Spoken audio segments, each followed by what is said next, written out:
과도한 자기 주장은 열등감의 표현입니다. 기존에 인도를 인정받아 본 적이 없어요. 기존 역사상. 그러니까 인도가 인정을 받아야 된다고 한다면 이제는 별의별 수단을 통해서라도 인정받는 걸 관철시키고 싶어 하겠죠. 욕구가 강해지죠. 저는 동전의 양면이라고 생각을 하는데요. 예.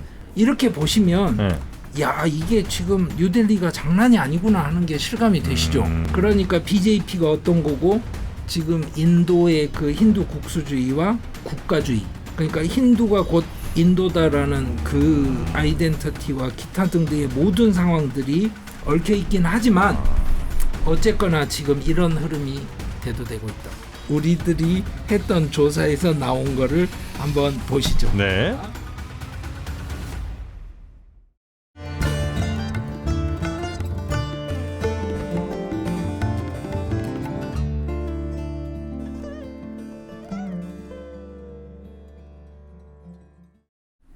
강성윤 교수의 남아시아 인사이드, 오늘도 아주 흥미로운 인도 이야기 여러분께 전해드리겠습니다. 자, 강성윤 교수님 어서 오십시오. 예, 안녕하십니까. 네. 오늘은 한국 사람이랑 인도 사람의 차이점을 알려주신다고요? 예, 제가 뭐 네. 이런저런 이야기는 많은데 네.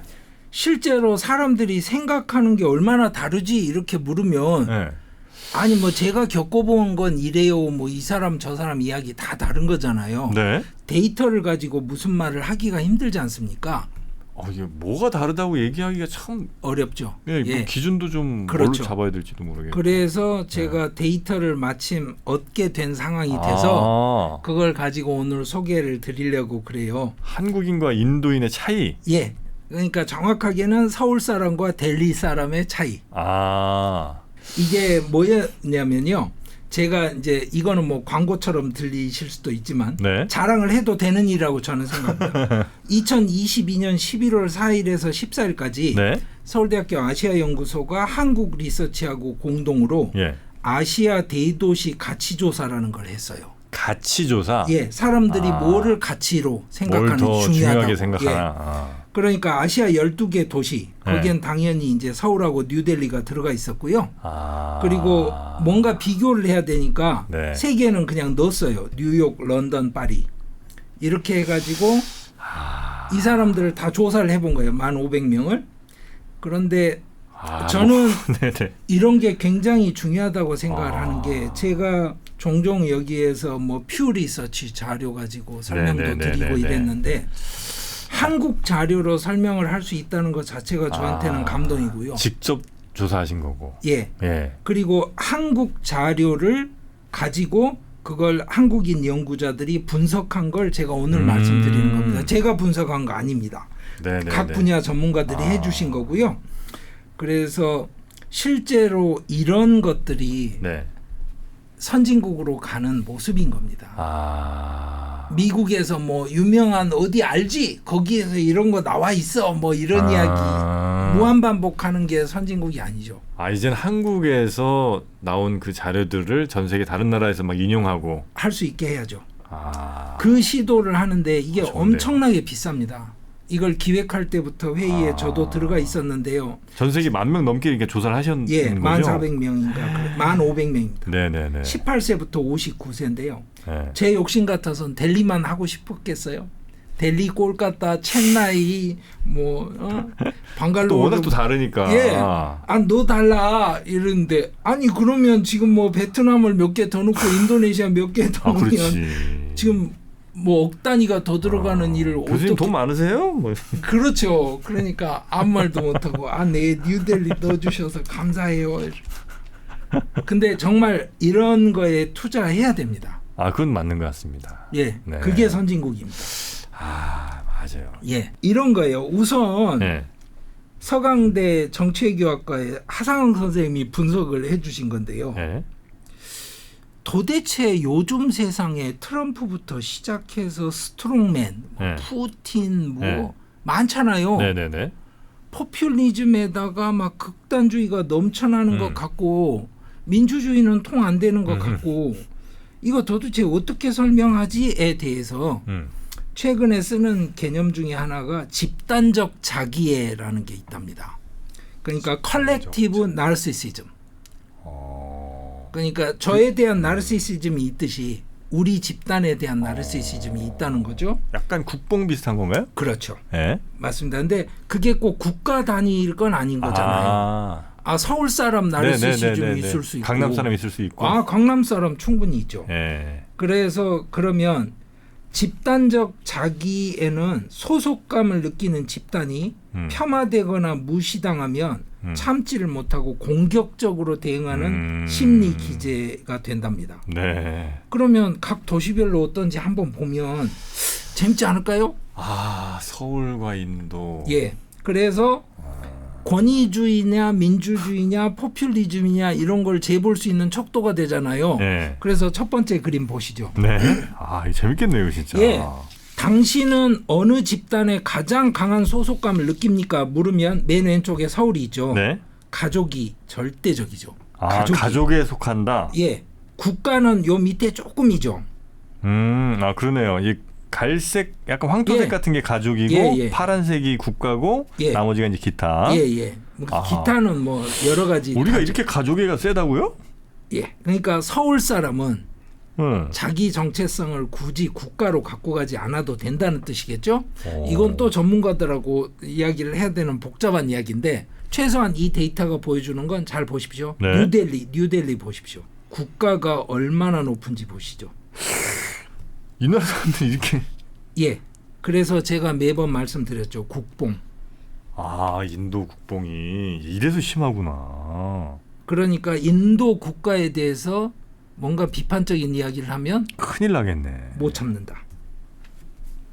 야. 이게 데이터로 보인 겁니다. 뉴델리가 최고네요. 예. 2등이 예루살렘 정도가. 예. 예루살렘은 또 어떻게 보면 맥락을 이해할 수 있잖아요. 뭐 그렇겠죠. 그렇죠. 예. 그리고 세 번째 나오고 있는 베이징 이런 데도 뭐 적당히 뭐 게이 뭐. 근데 맨 마지막에 있는 파리 보시죠. 파리 뭐 별거 없잖아요. 그렇죠. 국가가 뭐 반반 정도 되는 그렇죠. 거 아니에요? 예. 우리나라가 희한하게 가족이 높네.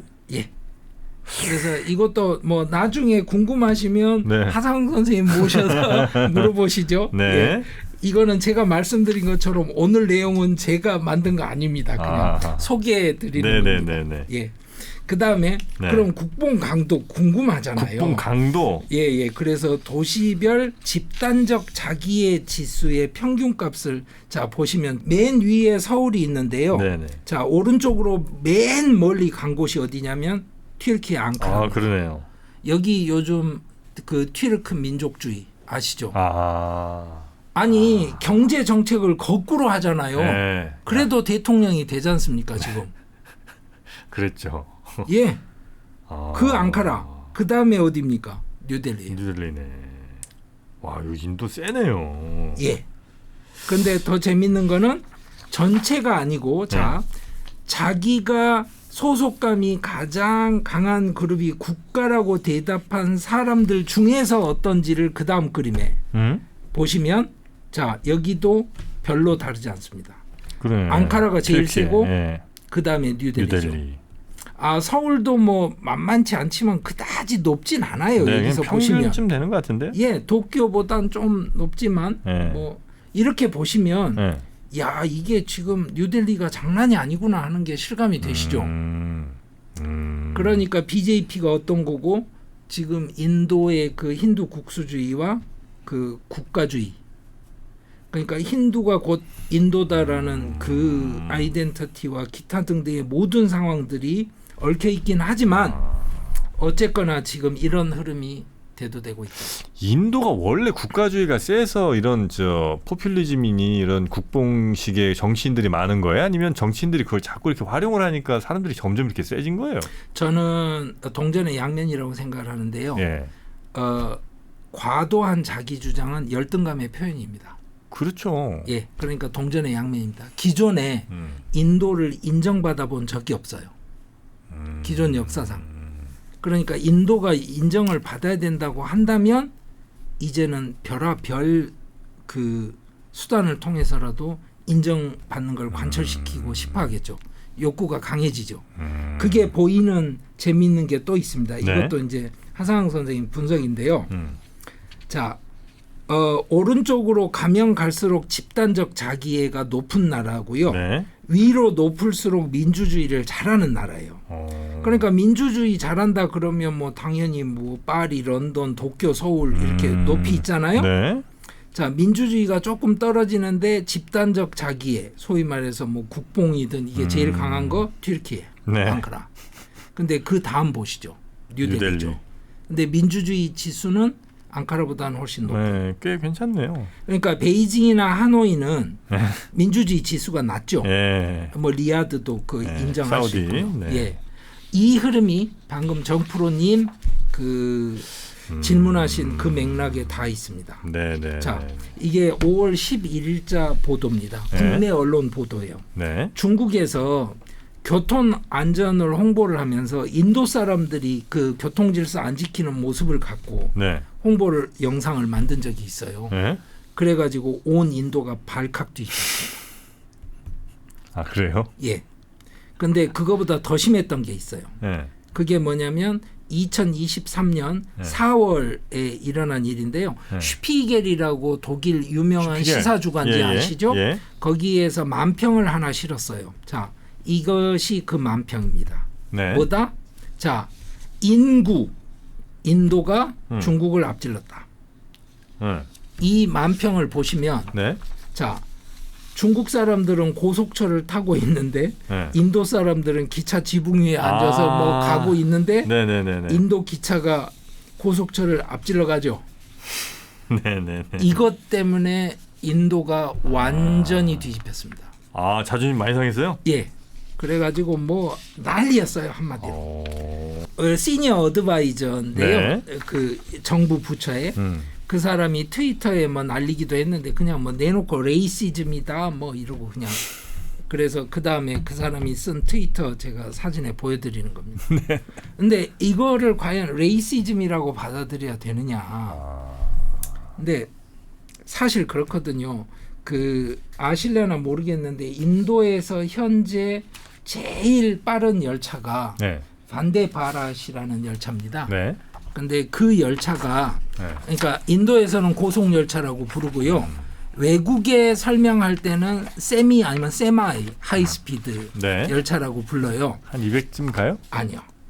그 열차가 기술적으로 가능한 스피드가 180이랍니다. 아 최고 속도가? 예. 기술적으로 기차가 180도 갈 수 있어 이렇게 자랑을 해요.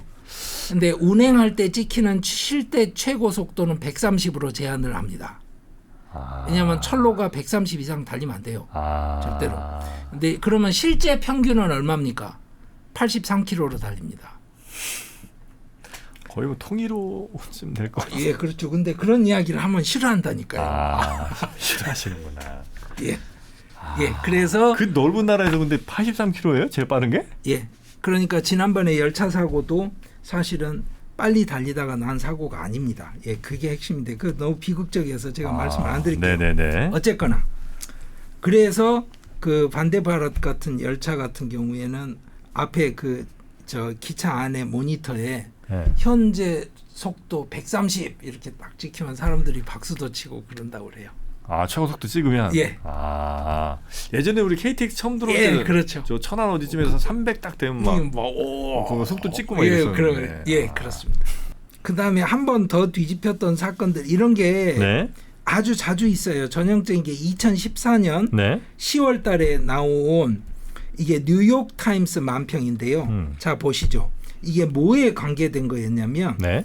인도가 화성에 우주선을 보냈어요. 화성에? 예, 화성에 그때 그래요? 이미. 그런데 이제 제대로 끝까지 성공하지는 못했습니다. 하여튼 보냈어요. 네. 그러니까 여기 보시죠. 그 카페 안에 유럽 사람들이 엘리트 스페이스 클럽 이렇게 앉아 있잖아요. 그리고 신문에 인도 화성 그 탐사 이게 나고 있는데 인도 사람이 바깥에 와서 속 끌고 와서 똑똑똑 하는데 문을 안 열어준다. 이거 가지고요. 인도계 미국인들이 엄청나게 항의를 했고요. 그래서 결국에 뉴욕 타임스가 사과했어요? 사과했습니다. 뉴욕 타임스가? 예. 저는 이게 올바른 길이라고 생각하지 않습니다. 저는 사실은 올바른 길이라고 생각하는 게 타임스 오브 인디아에 나와 있는 만평이 있는데요. 그게 2017년에 나옵니다. 그러니까 2014년에 뉴욕타임스에서 얻어맞고 나서 2017년에 타임스 오브 인디아에서 새로 낸 만평이 있습니다. 보시죠. 뭐예요? 그 위칸에 보시면 소를 끌고 왔던 인도 사람이 이제는 위치가 바뀌었죠. 안에 들어가서 소하고 함께 앉아 있는데 유럽 사람들이 미사일을 다 들고 와서 밖에서 똑똑똑 하는 거예요.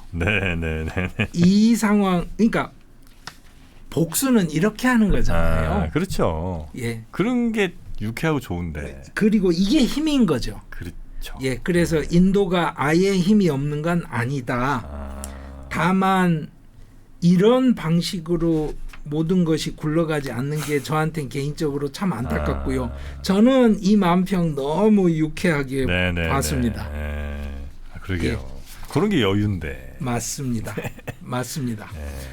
그 다음 테마로 한번 넘어가 볼게요. 이건 뭐냐면 이런 거하고 관계 있어요. 2021년에 11월 달에 갑자기 한국 언론에 난리가 나는 보도가 생겨나요. 뭐냐면 퓨 리서치에서 한국을 포함한 17개 선진국 국민을 대상으로 당신 삶을 의미 있게 만드는 거 이렇게 조사를 해봤더니 한국 사람만 유일하게 돈이죠?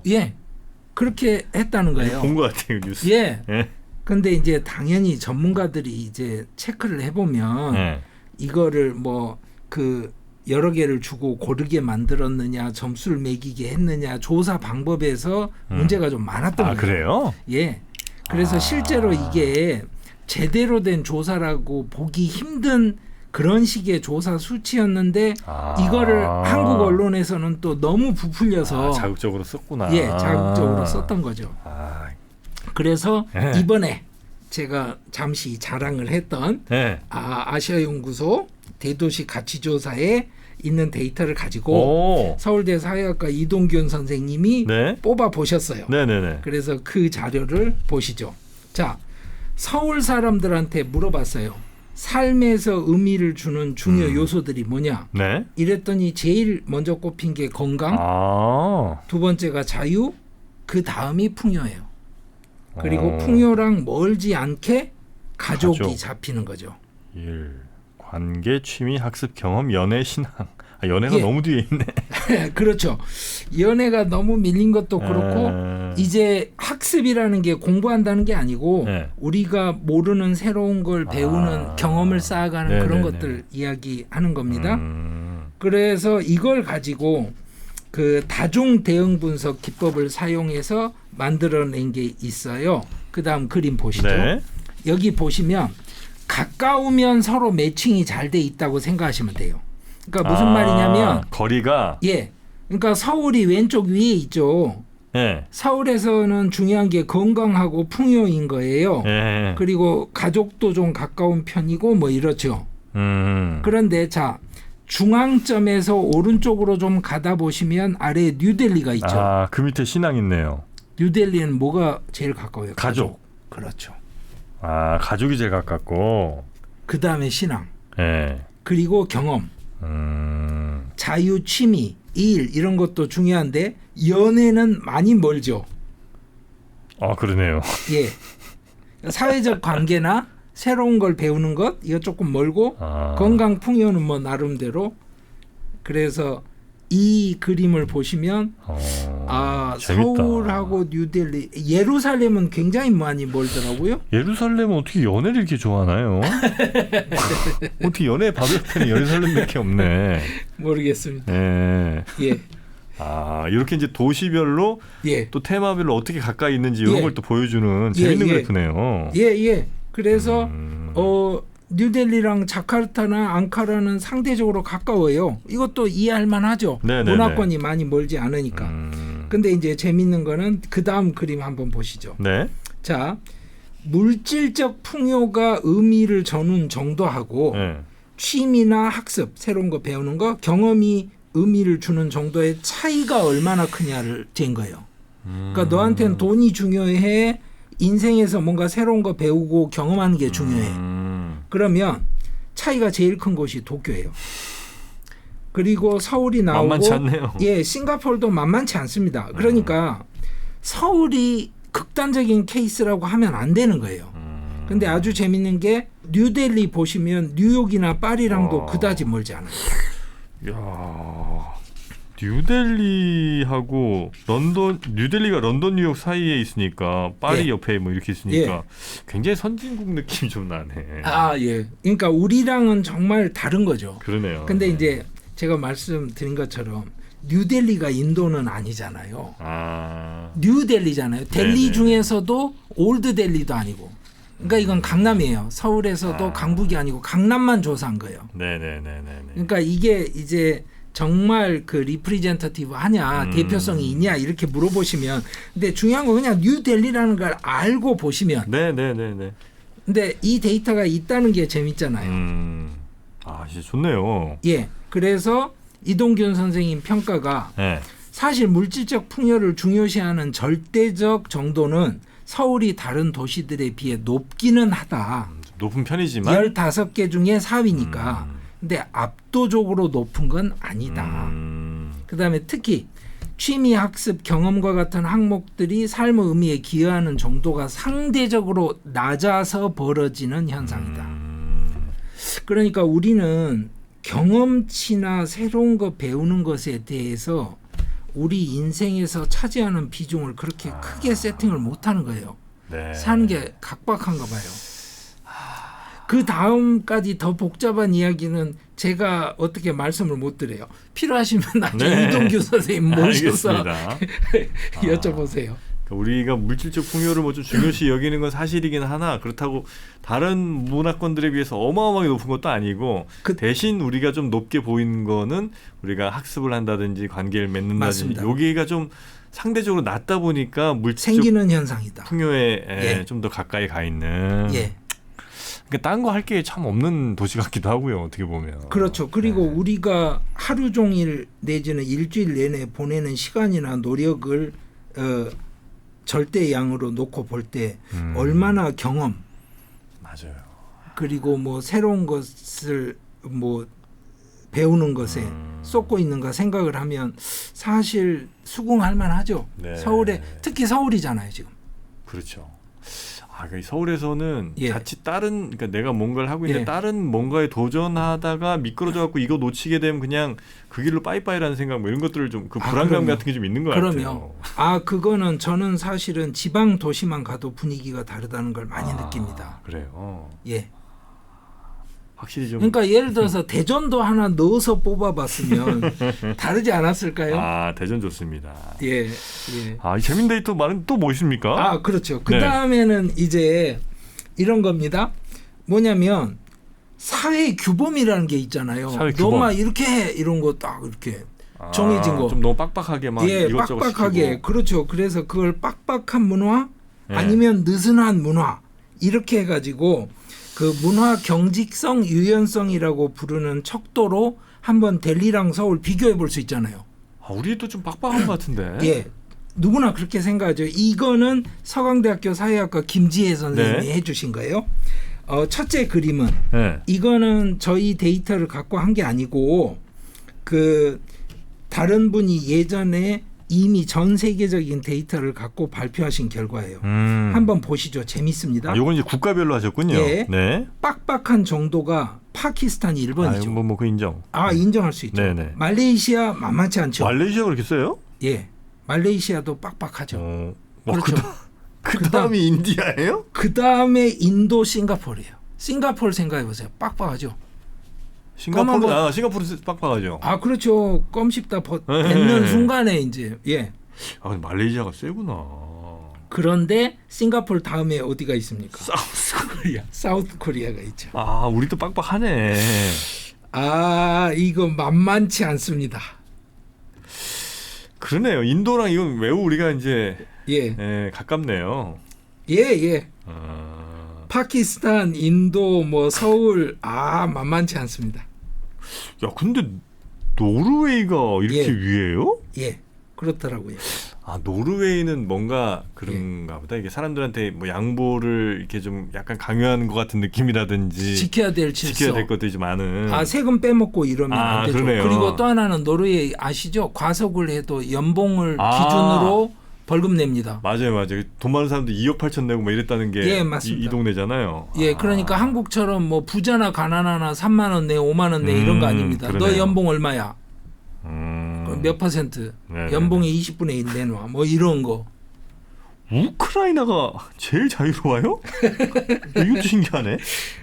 이것도 궁금하시면 김지혜 선생님 네, 모셔서 여쭤보십시오. 에스토니아, 헝가리. 그러면 이제 드디어 네. 우리들이 했던 조사에서 나온 거를 한번 보시죠. 네. 자, 여기 보시면 15개 대도시 평균 선이 있고요. 자, 한국은 얼마나 빡빡하고 뭐 이렇게 생각을 하는데 서울 보십시오. 세 번째로. 이게 좀 안 빡빡하다는 거죠? 느슨하죠. 제일 빡빡한 거 뉴델리죠. 아니, 뭐 이렇게 빡빡하셔? 그러니까 우리가 생각했던 것만큼 서울 전체가 다, 그러니까 한국 전체가 나름 빡빡하고 인도가 한국 전체보다 더 빡빡한 걸로 생각을 했는데 서울은 아니더라. 이 도시 완전 대도시가 되다 보니까 좀 익명성이 있죠. 그렇죠. 그리고 재밌는 게 이겁니다. 네네네. 김지혜 선생님 이제 서술인데요. 네. 역사적으로 자연재해나 질병의 유행, 만성적인 자원 부족이나 다른 국가로부터의 영토 침략을 경험한 사회는 빡빡한 문화로 분류되는 경향이 높았다. 왜냐하면 역사적이나 생태학적 위협을 극복하기 위해 더 강한 규범과 제재를 통해 사회를 결속시킬 필요가 있었기 때문이다. 그럴 수 있겠네요, 진짜. 그러면 재밌죠. 서울이 굉장히 느슨한 곳으로 나왔다는 거예요. 네네네네. 그 다음에는 이제 무슨 이슈냐면 인구 이슈입니다. 아이들 낳고 교육시키고 뭐 이런 거. 네. 아니 왜 그러냐면 14억이 넘어서 뭐 세계 최대 인구가 됐다고 그랬잖아요. 네네. 인도가. 네. 한국은 지금 소멸할 거라고 지금 난리잖아요. 네. 온 나라가. 네. 여기에 대해서 서울대 아시아연구소 허정원 선생님이 출산과 가족에 대한 의식을 비교를 해주셨어요. 데이터를 가지고. 그래서 표를 한번 보시죠. 자, 서울이 맨 왼쪽에 있는데 결혼할 때 뭘 갖춰야 됩니까? 그러면 첫 번째 경제적 안정성, 그 다음에 안정적인 직업, 그 다음에 괜찮은 집. 근데 중간에서 오른쪽을 조금 보시면 뉴델리가 있잖아요. 여자친구부터 갖춰야 되지 않습니까? 여자친구를 갖추기 위한 전제 조건이 아닐까요? 이 셋이? 네네네. 저는 그렇게 이해합니다. 경제적 안정성, 안정적 직업, 괜찮은 집. 네. 근데 뉴델리를 보면 이 셋 다 비슷하죠. 뉴델리. 그렇잖아요. 세 개 다 높네. 셋이 비슷한데 서울은 집이 떨어집니다. 서울이? 예. 서울은 집은 못 구해도 괜찮다는 거구나. 그나마. 아니, 안 된다는 거겠죠. 그러니까 집은 뭐 어차피 못 구한다. 예. 워낙 비싸니까. 예. 뭐 그럴 수 있겠네. 그러니까 여자친구 구하려면 아니면 남자친구 구하려면 경제적으로 안정되고 안정적인 직업이 있어야 되는데 집은 집까지 우리가 바라기에는 너무 비싸다. 야, 이거 어디에 타이베이도 집 비싼가? 여기도 집은 훅 떨어지네요. 근데 모르죠. 주거 문제가 뭐 심각하지 않아서 타이페이에선 집에 아예 신경을 안 쓰는지. 그럴 수도 있겠네요. 아니 집이 왜 다 있는 거 아니야? 국가에서 다 월세로 주는 거 아니야? 뭐 이렇게 되면. 자, 그러면 그 다음 거 보시면 이게 이제 좀 대조가 되는데요. 자녀가 인생의 기쁨이다가 왼쪽 막대고요. 자녀는 경제적 부담이다가 오른쪽 막대예요. 서울 보십시오. 자녀는 기쁨이 아니라 경제적 부담이죠. 너무 하시네. 그런데 뉴델리 보시죠. 뉴델리. 완전히 반대죠. 진짜 반대. 우리랑 완전 반대네. 경제적 부담인 게 더 큰 데가 도쿄. 서울. 두 군데네요. 우리 비슷하게 살잖아요. 야, 뉴델리는 애들 뭐 돈 걱정 별로 안 하시는 모양이네요. 그 문제에 대해서 또 재미있는 분석을 또 이미 있어요? 다 해주셨습니다. 네. 자, 이 가족이 무슨 의무를 지니고 사냐에 대한 조사인데요. 이 표를 보시면 자, 서울이 맨 왼쪽에 있습니다. 네. 노부모는 우리가 생활비를 드려야 돼. 그건 당연한 거야 라는 게 첫 번째 막대고요. 파란색. 두 번째 막대는 네 능력 되는 대로 무조건 자녀의 교육에 최대한 지원해야 되는 거야. 그게 두 번째 막대고요. 네, 약간 회색인가요? 하여튼. 예. 네. 그리고 세 번째 막대는 자, 손자들도 봐줘야 되는 거지. 그거 당연한 거지. 이거예요. 근데 서울은 낮죠. 뭐 세 개 다 낮네. 다른 예. 나라들에 비해서. 근데 뉴델리 보시죠. 야, 세 개 다 높네요. 근데 특히 노부모를 공양해야지. 이거는 거의 상식이죠. 뉴델리에서. 야, 우리나라가 엄청 무슨 저 효를 강조하고 뭐 예. 부모님 뭐 이런 얘기 많이 하는 줄 알았더니 전 세계에서 거의 뭐 최하위인데요? 예. 도쿄 빼고? 예. 야, 이래요. 아니, 그러니까 한국의 현재 그러니까 한국이 아니고 서울 상황이 서울. 한데요. 네네네. 어쨌거나 이게 만만치 않은 겁니다 지금. 야, 이건 좀 약간 신기하네요. 예. 다음 자료를 보시면 재미있습니다. 네. 이게 왜 재밌냐면 사회 계층에 따른 자녀에 대한 경제적 부담 정도. 사회 계층에 그러니까 따른 자녀에 대한 부모가 돈을 많이 버는 사람하고 아니면 가난한 사람하고 자녀에 대해서 얼마나 부담을 느끼는지 비교를 해보면 값이 다를 수 있잖아요. 조사를 할 때 질문부터 어떻게 세팅을 하느냐가 굉장히 중요한데 지금 전문가 선생님들이 다 붙어서 그거를 하셨고요. 그렇겠죠. 예, 그리고 또 하나는 그 자료는 로 데이터로 있는데 이 자료를 어떻게 분석할지를 또 전문가 선생님들이 하신 거예요. 네. 근데 이게 이제 저희들이 기획을 하던 단계에서는 어떻게 생각을 했냐면요. 3년 단위로 같은 조사를 반복하는 걸로. 그러니까 1년 차에는 뭘 하고 2년 차에 뭐 하고 3년 차 하는데 4년 차에는 1년 차 거를 반복하면 긴 시계열로 볼 때는 변화치가 나오잖아요. 굉장히 큰 의미 있네요. 예. 그래서 저는 이런데 돈을 좀 써야 된다고 생각하는 사람입니다. 그게 이번에 처음 한 거예요, 이게? 예. 처음 해서 저희 아시아 연구소에서 나오는 이 말씀을 안 드렸네요. 네. 아시아 브리프라고 네. 그 2-3페이지짜리입니다. 그 리포트 같은 거요? 예, 일주일에 하나씩 나오는데요. 그 서울대 아시아 연구소 웹사이트 가시면 다 네네. 다운로드 하실 수 있습니다. 무료로. 무료로. 그리고 이메일 등록하시면 메일링 그거 서비스. 다 메일로 그거 배포됩니다. 자동으로. 그래요? 예. 그래서 이 아시아 브리프를 만드느라고 고생해 주신 분들 중에 두 분이 네네. 저하고 남아시아 센터에서 같이 일하는 동료분들입니다. 그래서 우리 이명무 선생님, 김윤호 선생님 제가 감사드려야 됩니다. 왜냐하면 이런 그래프 같은 거 이거 준비하고 편집하고 이거 작은 일이 아니거든요. 그럼요. 이런 거는 진짜 좀 적어도 뭐 사보는 것도 아니고 그냥 볼 수 있다면 많이라도 좀 보셔야 될 것 같아요. 그죠? 맞습니다. 네. 예. 그래서 한 번쯤 의식을 갖고 보시고 네네. 이런 자료가 누적이 되는 것이 사실은 선진국으로 가는 길입니다.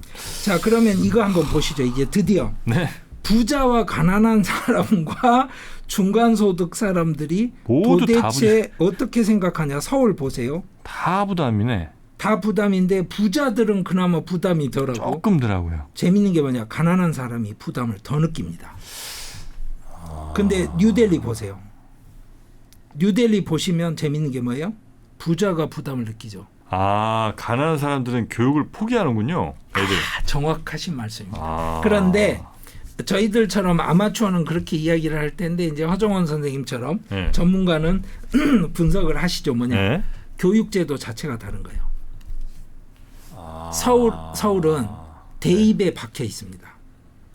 그러니까 무슨 이야기냐면 특유의 학벌주의로 인해 대학 입시 결과로 인한 직업 경로가 결정되는 정도가 심하고 경직된 노동시장으로 인해 경로 수정이 극도로 어려운 한국 사회에서는 대학 입시에 모든 게 집중되죠. 왜냐면 보세요. 대학 그렇죠. 입시는 고3 때 이루어지죠. 그 전까지는 포기할 기회가 없어요. 그런데 만약에 돈이 많건 적건 간에 무조건 다 포기를 달려야 돼. 못하죠. 그런데 예를 들어서 독일처럼 자 4학년이나 5학년 마치고 나서 진로를 결정을 한다 그러면 그 다음에는 그냥 포기를 하죠. 그죠. 공부로 갈 친구, 기술로 갈 친구. 다 정해지니까. 그 구조가 델리에는 일정 정도 있는 겁니다, 사실은. 그러니까 상층은 포기를 못하니까 끝까지 가야 되죠. 그런데 이제 한국은 뭐예요? 한국은 뭐냐면 대입에서 어떤 결과가 나오든 결코 포기를 못하는 거예요. 상대적으로 지금 우리가 못 살지만 우리 자식들은 좀 더 나은 위치에 갈 수 있을 만큼의 투자는 해야 되는 거죠. 잘하면 역전할 수 있을 것 같다. 그런 거. 전 세계에서 우리만 그러네요. 다른 나라들은 다 상층이 부담이 더 크네요. 교육 제도에 대해서도 한 번쯤 생각 좀 거의 대부분 해야 됩니다. 야, 이것도 신기한 데이터네요, 이것도. 이런 걸 보면 우리가 선입견으로 생각할 게 아니라 정말 되돌이켜 보면서 생각해야 될 게 있죠. 정말 옛날 귀족들 그리고 기득권층의 힘이 강한 곳들 보십시오. 오른쪽 끝으로 가 있는 뉴욕, 런던, 파리 상층들만 압박을 받죠. 어떻게 보면 이게 썩 좋은 게 아닌 것 같기도 하고, 물론 이제 우리는 다 전 국민이 다 부담되니까 좀 힘들긴 한데 그래도 우리는 이 그래프로 보면 역전 가능성이 있다고 볼 수 있는 사회 아니에요? 포기를 못하는 사회이기도 하고요. 그래서 이게 좋다 나쁘다의 문제는 아닌 것 같습니다. 다른 시스템으로 세팅을 했는데 이 다르다는 것의 의미는 우리가 알았으면 좋겠어요. 그래야 다음번에 합리적으로 서로 이야기를 해서 그 의사결정을 할 거 아니에요.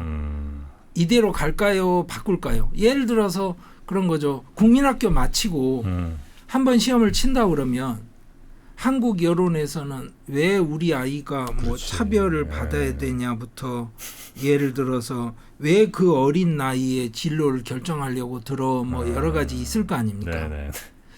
근데 모르겠습니다. 그래서 어떤 게 더 나은지는 잘은 모르겠고 그런 거 연구하시는 분들 하도 많으시니까 그분들이 판단하실 일이지만 델리가 이만큼 다르다. 이거는 제가 한번 보여드리고 싶었습니다. 그다음 재미있는 거는 이겁니다. 뭐냐면 요즘 한국에서 특히 젊은 층한테 굉장히 문제가 되는 게 뭐냐면 공정이에요. 그러니까 정의가 아니고 공정. 그러니까 저스티스가 아니고 페어니스. 그래서 저스티스는 페어니스보다 더 큰 개념이거나 아니면 다른 개념입니다. 그걸 신세대에게 설명하기가 너무나 힘든 건데요. 그러니까 개인적인 페어니스를 요구하는 목소리가 한국에 훨씬 커졌죠. 그게 이제 능력주의하고 관계가 되는 거잖아요.